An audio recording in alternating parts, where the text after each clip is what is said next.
দাম কত? আমি কি ভিডিও করেন? হ্যাঁ, এটা চুরাই মার্কার আছে।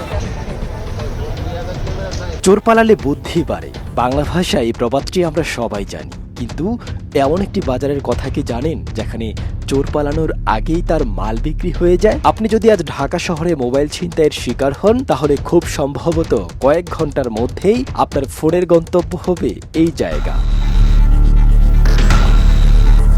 এটি কোনো সিনেমার দৃশ্য নয়, এটি বাংলাদেশের রাজধানী ঢাকা। আর আপনারা যা দেখছেন সেটিকে অনেকেই ঢাকার চোর বাজার নামে চেনেন। বঙ্গবন্ধু জাতীয় স্টেডিয়ামের ৪ নম্বর গেট আর গুলিস্তানের ফুটপাত সংলগ্ন এলাকা। দিনে হাজার হাজার মানুষের ব্যস্ত যাতায়াত, কিন্তু খুব কম মানুষই জানেন এই ব্যস্ত সড়কের পাশেই বছরের পর বছর ধরে চলছে এমন একটি বাজার যেখানে অভিযোগ রয়েছে চুরি ও ছিনতাই হওয়া নানা পণ্য কেনাবেচা হয়। সবচেয়ে অবাক করার বিষয় হলো এই বাজারের কথা শুধু সাধারণ মানুষ নয়, বহু পুরনো ঢাকাবাসীও জানেন। তবুও বছরের পর বছর এটি টিকে আছে। আপনার পকেট থেকে দিনে দুপুরে গায়েব হয়ে যাওয়া দামি মোবাইল কিংবা রিকশার যাওয়ার সময় এক ঝটকায় টান মেরে নিয়ে যাওয়া মানি ব্যাগ, যদি পুলিশের জিডি বা সিসিটিভি ফুটেজে তার না মেলে তবে ধরে নিতে পারেন তার শেষ ঠিকানা এই স্টেডিয়াম চত্বর। এখানে জিনিসপত্র বিক্রি হয় খণ্ড খণ্ড হয়ে।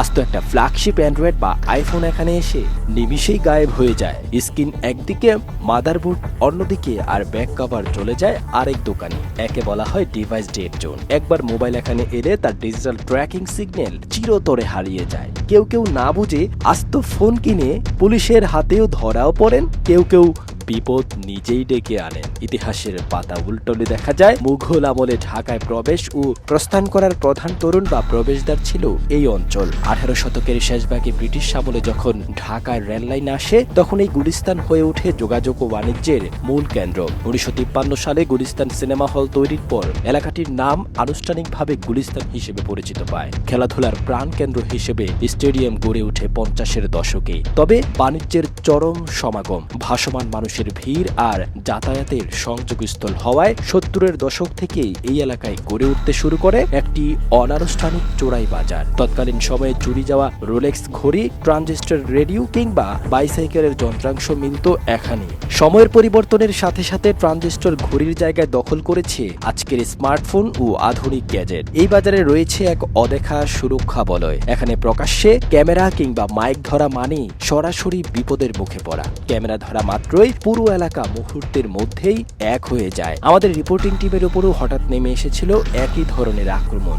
গোপন ক্যামেরার লেন্স এক সিন্ডিকেট সদস্যের চোখে পড়ে যেতেই ঘিরে ফেলে চারপাশের 10 থেকে 12 জন লোক। কেড়ে নেওয়া হয় ফোন, ডিলিট করে দেওয়া হয় অনেকগুলো গুরুত্বপূর্ণ ফুটেজ। তাদের একজনের সরাসরি বক্তব্য ছিল, আমরা তো আর মাদক বিক্রি করি না ভাই, 2 পয়সা রোজগার করি, এত ক্যামেরা মারেন কেন, আমাদের পেটে লাথি দেবেন না। তাদের কাছে এটি স্রেফ একটি ব্যবসা। নিয়ম একটাই, ক্যাশ টাকা দাও, জিনিস নাও। কে আনলো, কোত্থেকে আনলো, কোনো প্রশ্ন করার নিষেধ।